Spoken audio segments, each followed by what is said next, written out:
So let's say you went to see a film and you went to the movie theater, you took your seat, they have the giant screen with the projector shining down on it, they have the sounds coming from the giant speakers, and it all just, sit down and you watch the movie and it just seems all so real. The characters were really engaging, the plot pulled you along and you were invested in their growth or development. But all that happens is all that you saw, all that you experienced was stored somewhere, stored up in the projector room, whether it's digital or on film. And all the information, none of it's separate from each other. It's all like one continuous sea of information.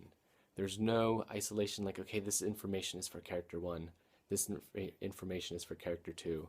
Here's the car, here's the building that explodes or whatever. It's not like none of that stuff is separate. It's all stored into just one continuous information, like stream of information. And how you experience that film all takes place in your mind. 100% of it takes place within you because you're witnessing this projection of light bounce off. You're decoding.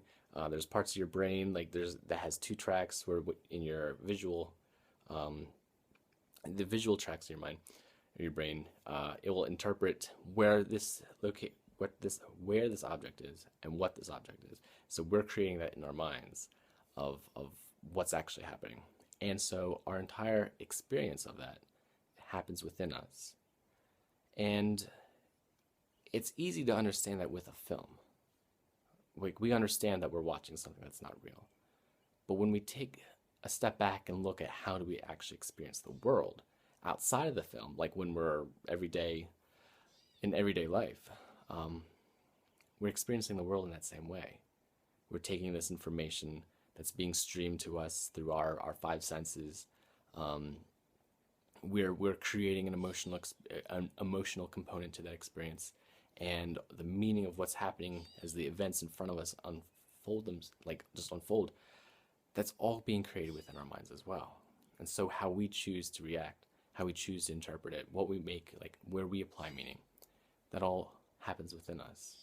And I think if you kind of take that understanding and see that it's not real. It's physical, it's tangible, you can touch it, but it doesn't make it any more real than the movie, than the film. And it kind of loses it doesn't have to be so chaotic. You can kind of just see that it's unfolding, you're observing it, you're experiencing it, and it doesn't have to actually mean anything.